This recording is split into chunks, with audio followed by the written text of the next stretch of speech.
Et avant d'entrer dans l'explication du livre Les Trois Fondements, nous allons citer un minimum d'informations concernant l'auteur. Donc il se nomme Abul Hussein, sa kunya est Abul Hussein. Il s'appelle Mohammed, fils de Abdul Wahhab, fils de Suleyman, fils de Ali. Et il fait partie de la tribu de Tamim, de Banu Tamim. Il est né dans la ville de Uyayna en 1115 et décédé en 1206. Afwan. Il a décédé en 1206. Il grandit dans une famille pieuse, dans une famille versée dans la science.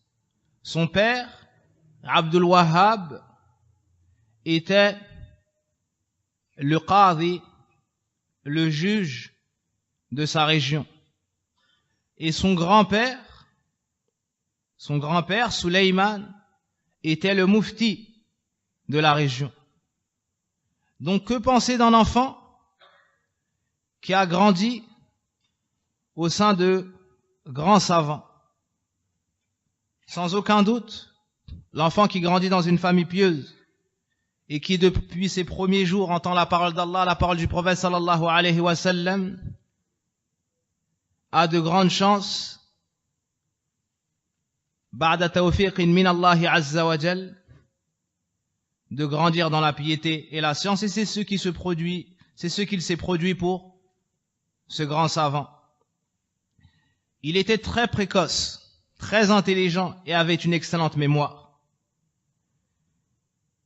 Il provoqua l'étonnement de sa famille et de ses proches, au point où il a mémorisé le Coran avant l'âge de 10 ans, avant la puberté.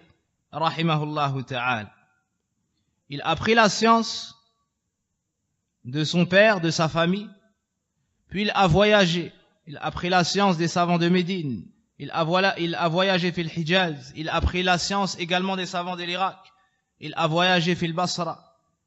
Il a appris dans de nombreuses sciences. Mais il a accentué ses études sur l'unicité d'Allah subhanahu wa ta'ala, la connaissance du bien dans ce domaine et de ce qui contredit cette bonne croyance. Et lorsqu'il est revenu dans son pays, il a trouvé que la masse ou la plupart des gens contredisaient le culte sincère qui doit revenir de droit à Allah subhanahu wa ta'ala.